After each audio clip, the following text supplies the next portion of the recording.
In the southeast portion of Arizona, there is a mountain range called the Chiricahuas. Chiri is an Indian word for turkey. Chiricahua is the place of turkeys. These mountains had a great many trees at one time.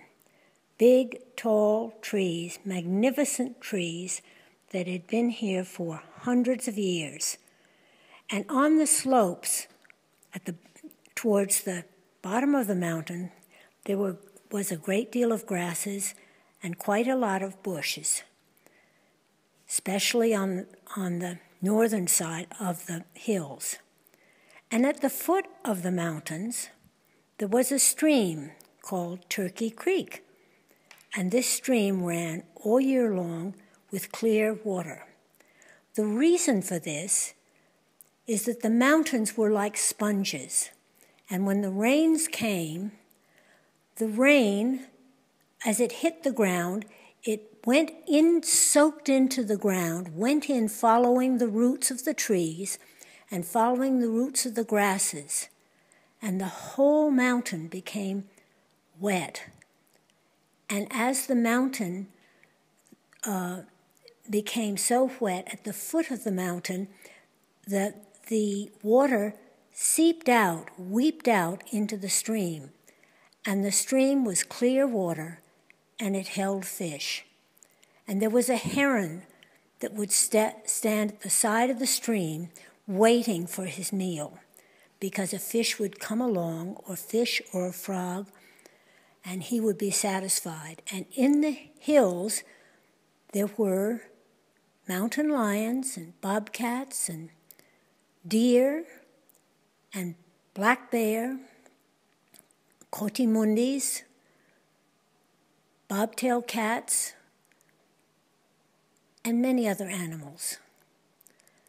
And these animals are not visible in the picture because they generally didn't show themselves until late in the evening or early morning.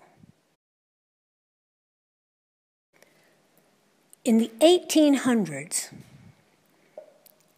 men came out here to this part of the world and they discovered copper. And copper was a very valuable metal.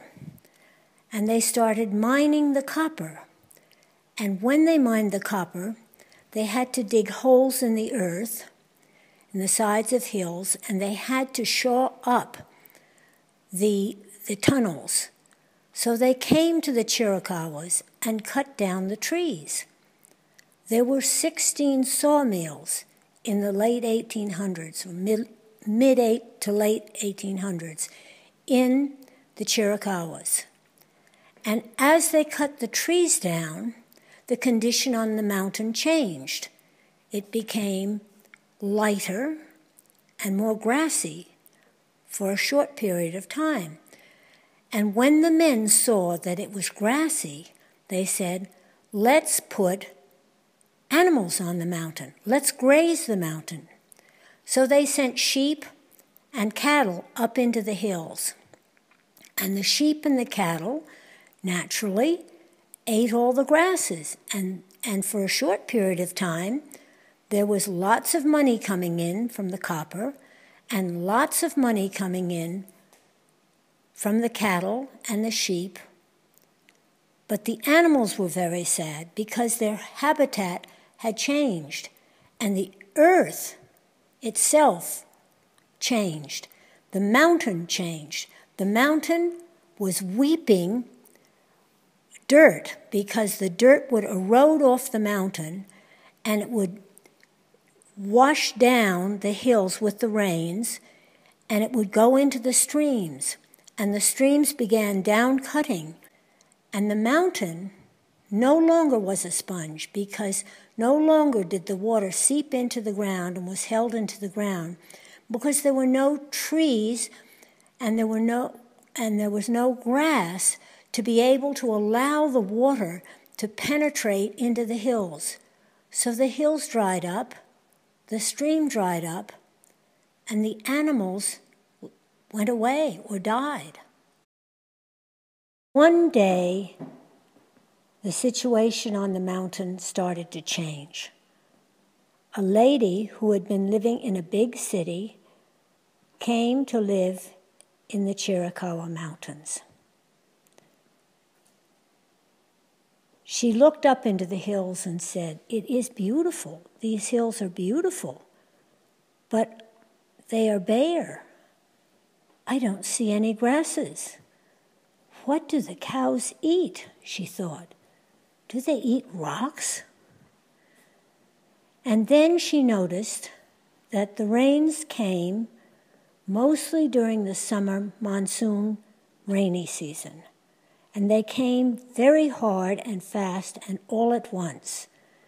And when the rains hit the ground, they didn't soak into the ground, but they began washing off the sides of the hills at quite a speed and carrying with them a lot of dirt, so that there were very deeply eroded places on the hillsides. This lady thought, "I wonder what would happen if we plugged up those washes, if we could slow the water down," because she realized that it was so necessary to have water throughout the whole year. And at this point, the water only ran in the streams during the rainy season. And then one day, a group of workers from Mexico came and said, "We have been building these small rock dams for ages. Our fathers built them, our grandfathers built them, and our grandfathers' grandfathers built them. And they knew how to build these rock dams. So they built them. For 20 years they built them. And in 20 years they had 20,000 small rock dams in this mountainside." What happened was the mountain started keeping the soil, retaining the soil. These little rock dams filled up behind them with dirt. That point held more water. The grasses came back, and the mountain became once again a sponge. As the mountain became a sponge, there were more trees that started to grow, and down at the foot of the mountain, the stream, which was called Turkey Creek, began to flow for many months longer. And the water was clean, and it no longer held great quantities of earth in it. And the heron started to see if there were fish again in the stream and in the ponds. And the bears and animals started to come back to this area. And the birds and the turkeys came back. And the Chiricahuas were once again the Chiricahua Mountains that they had been ages ago.